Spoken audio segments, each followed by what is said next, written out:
guys, nakikita niyo ba yung hair ko? So bago na siya, no? So paano ba magkulay ng buhok na ganito guys?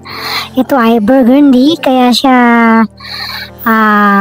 nakuha talaga yung red na red kasi nga naka-bleach po ang ating hair, no? So ito na nga guys, umpisa na natin. So yung buhok ko dito ay naka-bleach. So kukulayan na natin siya ng burgundy. So 4.45 guys. So magkano yun? Pre-mode. So 100 pesos, no? So oxidizer 6%. So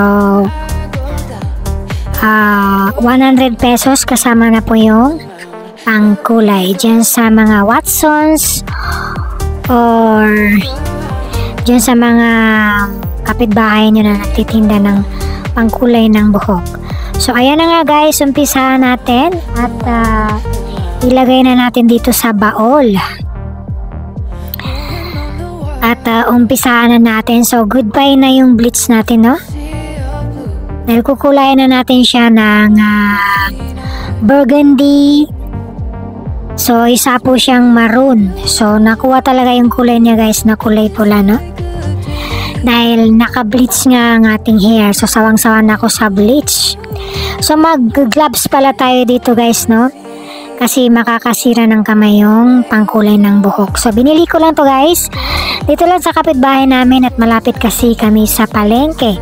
So mabibili niyo rin guys ito sa TikTok, Lazada, Shopee, no? Ayan, so Bremode po ito, no? So ayan, binanggit ko na yung bawal kasi tayo magbanggit ng brand. Ayan. So, ayan, mag-umpisa na tayo.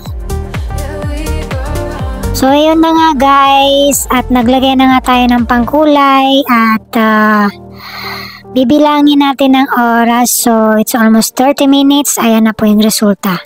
So, napakaganda ng resulta, no? Kung gusto nyo magkulay, nandiyan po sa atin sa Yellow Basket guys. Dito sa ating may shop sa TikTok, no? Click mo ang Yellow Basket guys at mabibili po dyan sa ating shop. So dito lang ating video guys. Thank you for watching at like and share. I hope na nagustuhan mo ang kulay at kailangan naka-bleach po tayo para makuha po yung ganyang kulay.